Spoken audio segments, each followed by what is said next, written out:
Oh man, feet were soaked.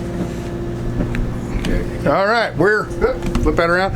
We're on board the, what's the name of this? FV Chandalar. Chandalar, and this is Carlotta. She's a crew member, and there's you and Johnny and the Captain Pete. Yep.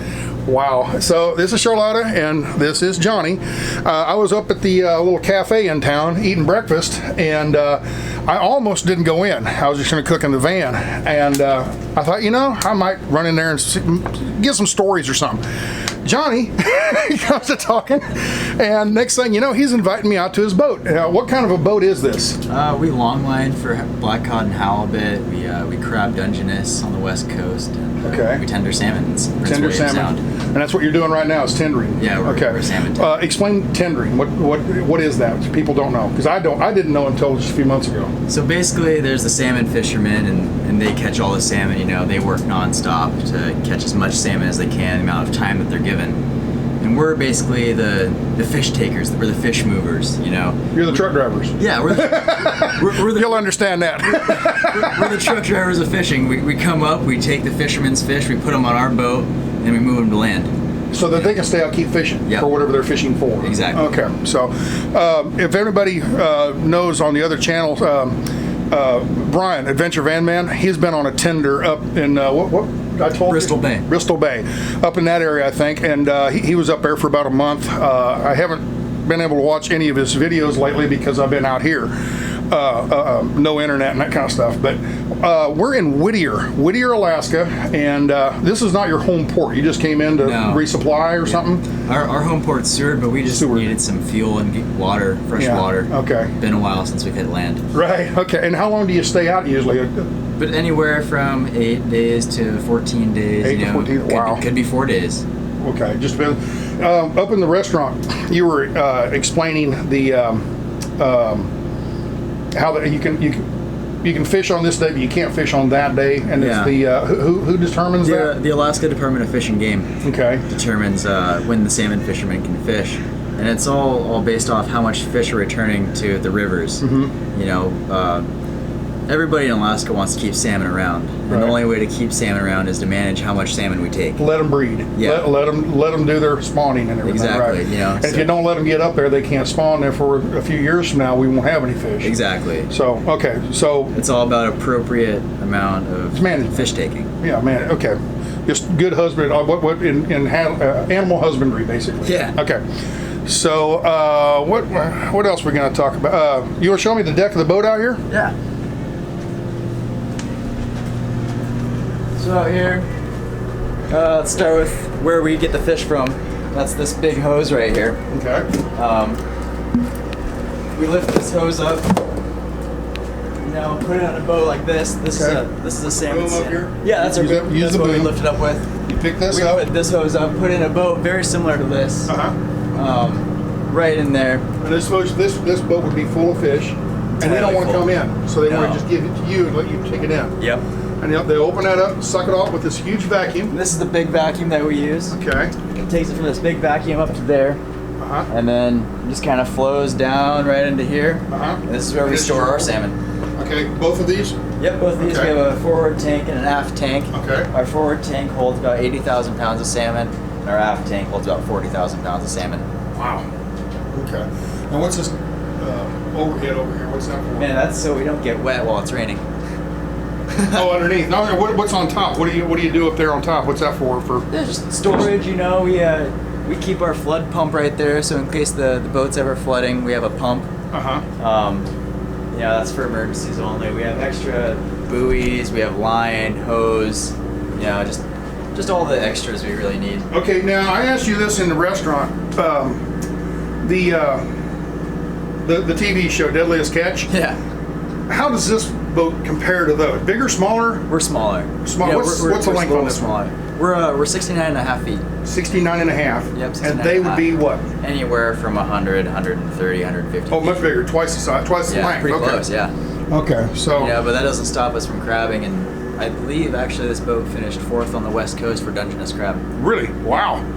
Congratulations. Yeah. So seems like you know what you're doing. Yeah, we don't stop. Okay, now is there a way to get all the way to the back here, or anything to look at back there? Come back here. You know, there's not much. It's basically just a different view of where the fish come out. You know, we have our gas tank back here. We deliver gas and diesel to the salmon fishermen, so they don't have to come back to land. Right. We got our gas tank over there. Probably bring food out to them too, right? Oh yeah, lots of food, freight, mail. Wow. You know, we're kind of a mailman of the sea too. Very good. Okay, so it comes, that hose goes in and it comes through this vacuum cleaner, out this hose, into this, and what does this do? Like sorts them or something? So the salmon fishermen, when they have different species of salmon, they stand up here, and as the fish come this way, they stand and they sort. We have bins over here that they can throw the different species of salmon to, which there's sockeye, there's silver, there's pink, kings, and chums. Okay. Very neat. Very neat. Well, let me see if I can put over the back here and see the name. Oh, bear with me, people. Right there. Chandalar. Now, Chandalar? Where'd you get that name from? It's actually the owner's dad. Back when they first bought this boat, wanted a unique Alaskan name, so they named it after a gold-bearing mountain up in northern Alaska. Oh, okay. All right. So it's a mountain named Chandalar. Yeah. Okay. Not chandelier. No. Chandalar. Chandalar. Yeah. All right. Now this is the galley, the kitchen. I mean, it's like a big RV kitchen, full-size house refrigerator. And what's down this hallway? Down here we got our living quarters. Oh, the bunks. Oh, okay. Very good. Got a full shower room in here, bathroom. Very good. And then this is where we sleep. Got 4 bunks. Okay, that's up in the V bow of the V-berth. Okay. It's called the V-berth. And then what's off to the left? This is the captain's room, stateroom. Oh, okay. Very good. All right. Wow. So you just got everything a house would have. Instapot. So, coffee, just everything. It's just like an RV, but without tires. Yeah. Very cool. Little boat RV. All right. Is it cold out there all the time? I mean, are you constantly freezing cold? And... You know what? I'm just not a pussy. Good answer. Good answer. You know? You got it straight from the horse's mouth. We were born in it. You know, we learned to work in it. We have gear for it. You know. It's you were born in Alaska? Yeah, I was born in Fairbanks, Alaska. And we're in the interior. Okay. And your heritage, you were telling me? Oh, I'm a half Alaskan native and half Russian. Okay. Yeah. And what was where are you from again? Nebraska. Nebraska. Yeah. Okay. And the Valentine area, somewhere up in northern Nebraska. Yep. Okay. Yep. How did you get from Nebraska to a boat? Well, there's got to be a story there. Yeah. Okay. My Uncle Pete partnered with the guy who owns the boat, William. He has been running the boat for quite a while, and my dad's been fishing on here for probably like 26 years, I think it's been. So. Another question then, how did your dad get from Nebraska up here? Okay, well, military friends or something? No, my Uncle Pete actually went to school in Oregon for like wildlife or fish and game, and when he graduated, he just seen a thing on the corkboard for a job, and called my dad and asked him if he wanted to join him, and a year later he came out, and then Uncle Pete's been hooked, but my dad doesn't come back out here very often. Okay. But okay. He takes care of the cattle back home. So cattle. Okay, so cattle and fish. So you got surf and turf. Yep. All right. Now what's up the staircase? We got the wheelhouse. Wheelhouse. All right. So that's the galley down there, and a ladder type staircase comes up to the wheelhouse. Captain John. No.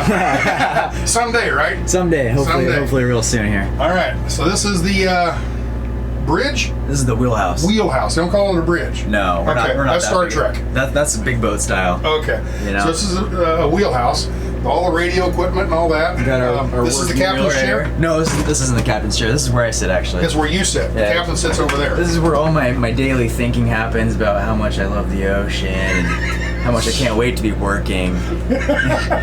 Let's get real introspective here. Yeah. No, but over here is the captain's chair. Okay. That's where we got the throttle. This is where you steer the boat. We don't have an actual wheel over here. Most of our it's just electronic wheel. So the day of that is that decorative or is that actual work? That's a working wheel. That works. Yep. But this is what you do day to day instead of the wheel. Yeah. Okay, and that just steers the rudder. Yep, just steers the rudder. What's the upper knob for?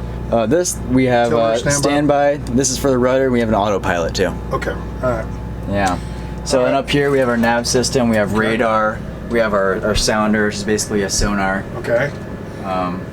Actually, the screens are kind of blurry, so that's kind of a good thing for you, right? Yeah. You don't want too much information out there. Don't really want to leak our fishing zones. But okay. You can kind of see where we are here in Alaska. Okay. Got the state of Alaska right here. Mm-hmm. You got the Kenai Peninsula, which is where a lot of the fishing in Alaska happens. So here's Anchorage up here. Yep. Here's Anchorage. Here's where we are. This is Homer. Whoa, zoomed in.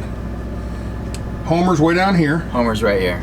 And then Seward's over here. That's where you're from. Yep, I'm right here from Seward. Very good. Lots of the salmon fishing happens here. Right here. Okay. Over here. And down here. Okay. That's where the salmon fishing is. That's Juneau's down in this area, isn't it? Yep. Juneau, Sitka, you know, the big fishing ports around town. Right, okay. All right, so this is your map, tells you where to go. What's this other one here? Just another variation map. This is actually the NOAA map. That's the port here in Whittier. Okay. Yep, right there. This is what we actually are regulated to have on the boat. Not this digital copy, but the paper copies. Okay. So this is what we learn on. This is the most accurate system. Do you have to like do logs? Where you go and okay, so that okay, just like truck. Our log is right here. Okay. So just like in trucking, we have logbooks. They have logs. It's not is it called a logbook? Yeah, it's a logbook. Okay, they have a logbook too. Is that some what kind of information do you store in that? You know, what do they want to know? Where you went, what time you went there, all that kind of stuff. Where we anchored up, who we took fish from. They want to know where our garbage goes. Okay, all right. Yeah, all that kind of stuff. Wow. Okay. Yeah. Well, I ain't complaining about my logbook so much anymore. But okay, let's see. There's all radio equipment and everything. I saw you got a satellite radio over here for music and stuff. 5 different radios. Yeah. We got one over here, a couple over here. We got our navigation right here. This is our where we are on the world, our GPS. Okay. You know, so that's our exact location right that's there. not coming in at all because there we go. We got to get so all these radios up along here. Wow. This is something else. Like a ham radio? Yeah, old time. Old printer. Oh wow, this is really some neat stuff. This is the bench for sleeping? Kind of our day bunk. Take a nap? Okay. Throw the pillow up, take a So you're right here just in case something goes wrong, but you're not down below. Exactly. You can take a little afternoon nap or something. Cool. Yeah. Very neat. And this is all the different lights and switches, and just like on the dash of my semi. Control panel for the boat, yeah. Right. That and water pump, alarm. All right. Just a nice little key push start. Okay. Yeah. We're basically the Maserati of boats, push start. Right. Oh, so this is something else. Now, compass? Yeah, that's our compass. And you use that, or is that a backup? It's kind of like if we'd have nothing else. Okay, so everything's digital nowadays. Everything's digital. Yeah. What's this? A pencil sharpener? No, that's the other throttle there. Oh, okay. That's the other working throttle. So you can stand outside here and throttle back and forth. Okay, got it. And we have the other digital steering console right here. Very good. All right. For when we need to steer over there. Well, I am so happy you let me come on here. Oh, this is the upper deck here.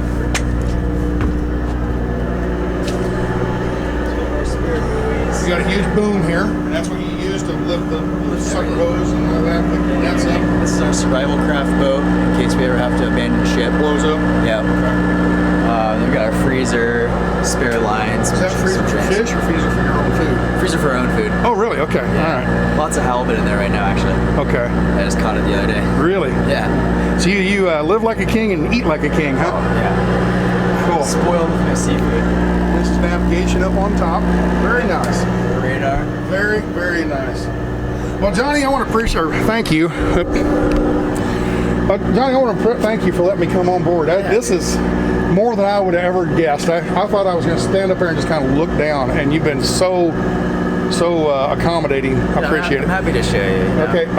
You were telling me in a restaurant you have an Instagram. I do, yeah. Okay, and he showed me some pictures of what he does, on Instagram. You need to go check it out. He's a good photographer, really good photographer. Yeah. What is it? It's J_Kingsland, Kings land, Kingsland. Say that again. J_Kingsland. Okay. Very good. Y'all, I don't know anything about Instagram, so it's on you now. But go check him out. He has some beautiful photos in there. You showed me that one. Was it halibut? Yeah. It was like this tall. The tail's touching the ground. He's holding it. I mean, huge fish. 213-pound fish. 213-pound halibut. Yeah. And then, what was that eel thing you showed me? Wolf eel. It's a wolf eel. That thing, that looked unreal. For lack of a better word, it looked bitching. They're terrifying, honestly. Yeah, really. You know, you see one of those come up from the water, and you're just like, whoa, kill it. All right. Well, I'm going to let you go. I'm gonna go back on land. I'm probably not much of a fisherman, so this is it for this video. So, ciao.